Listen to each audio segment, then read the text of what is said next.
निर्जला एकादशी व्रत कथा। भीमसेन व्यास जी से कहने लगे कि हे पितामह, भ्राता युधिष्ठिर, माता कुंती, द्रौपदी, अर्जुन, नकुल और सहदेव आदि सब एकादशी का व्रत करने को कहते हैं, परंतु महाराज मैं उनसे कहता हूँ कि भाई मैं भगवान की शक्ति पूजा आदि तो कर सकता हूँ, दान भी दे सकता हूँ, परंतु भोजन के बिना नहीं रह सकता। इस पर व्यास जी कहने लगे कि हे भीमसेन, यदि तुम नरक को बुरा और स्वर्ग को अच्छा समझते हो तो प्रति मास की दोनों एकादशियों को अन्न मत खाया करो। भीम कहने लगे कि हे पितामह, मैं तो पहले ही कह चुका हूँ कि मैं भूख सहन नहीं कर सकता।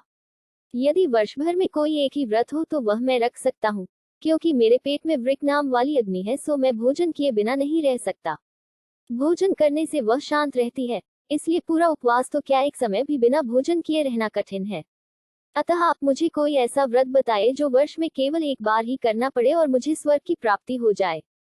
श्री व्यास जी कहने लगे कि हे पुत्र, बड़े बड़े ऋषियों ने बहुत शास्त्र आदि बनाए हैं जिनसे बिना धन के थोड़े परिश्रम से ही स्वर्ग की प्राप्ति हो सकती है।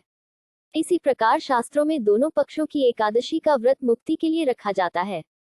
व्यास जी के वचन सुनकर भीमसेन नरक में जाने के नाम से भयभीत हो गए और कांपकर कहने लगे कि अब क्या करूं। मास में 2 व्रत तो मैं कर नहीं सकता, हाँ वर्ष में एक व्रत करने का प्रयत्न अवश्य कर सकता हूँ।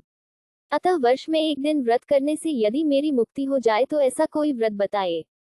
यह सुनकर व्यास जी कहने लगे कि वृषभ और मिथुन की संक्रांति के बीच ज्येष्ठ मास के शुक्ल पक्ष की जो एकादशी आती है, उसका नाम निर्जला है। तुम उस एकादशी का व्रत करो।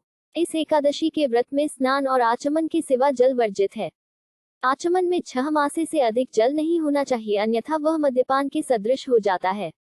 इस दिन भोजन नहीं करना चाहिए, क्योंकि भोजन करने से व्रत नष्ट हो जाता है।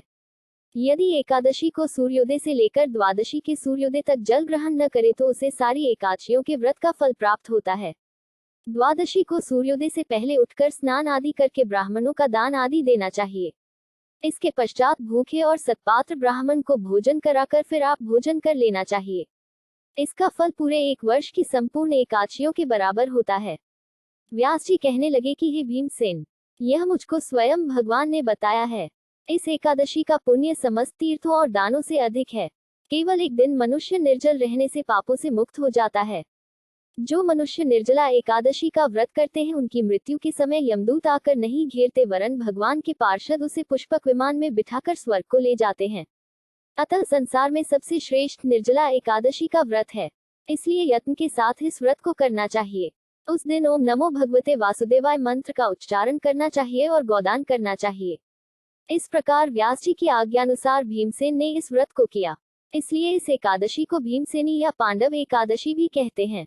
निर्जला व्रत करने से पूर्व भगवान से प्रार्थना करें कि हे भगवान, आज मैं निर्जला व्रत करता हूँ, दूसरे दिन भोजन करूंगा। मैं इस व्रत को श्रद्धापूर्वक करूंगा, अतः आपकी कृपा से मेरे सब पाप नष्ट हो जाएं। इस दिन जल से भरा हुआ एक घड़ा वस्त्र से ढंक कर स्वर्ण सहित दान करना चाहिए।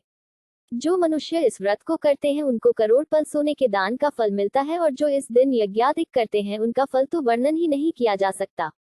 इस एकादशी के व्रत से मनुष्य विष्णु लोक को प्राप्त होता है।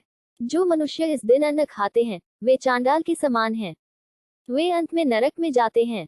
जिसने निर्जला एकादशी का व्रत किया है वह चाहे ब्रह्म हत्यारा हो, मद्यपान करता हो, चोरी की हो या गुरु के साथ द्वेष किया हो, मगर इस व्रत के प्रभाव से स्वर्ग जाता है। हे कुंती पुत्र, जो पुरुष या स्त्री श्रद्धापूर्वक इस व्रत को करते हैं उन्हें अग्रलिखित कर्म करने चाहिए। प्रथम भगवान का पूजन, फिर गोदान, ब्राह्मणों को मिष्ठान व दक्षिणा देनी चाहिए तथा जल से भरे कलश का दान अवश्य करना चाहिए। निर्जला के दिन अन्न, वस्त्र, उपाहन, जूती आदि का दान भी करना चाहिए। जो मनुष्य भक्तिपूर्वक इस कथा को पढ़ते या सुनते हैं उन्हें निश्चय ही स्वर्ग की प्राप्ति होती है।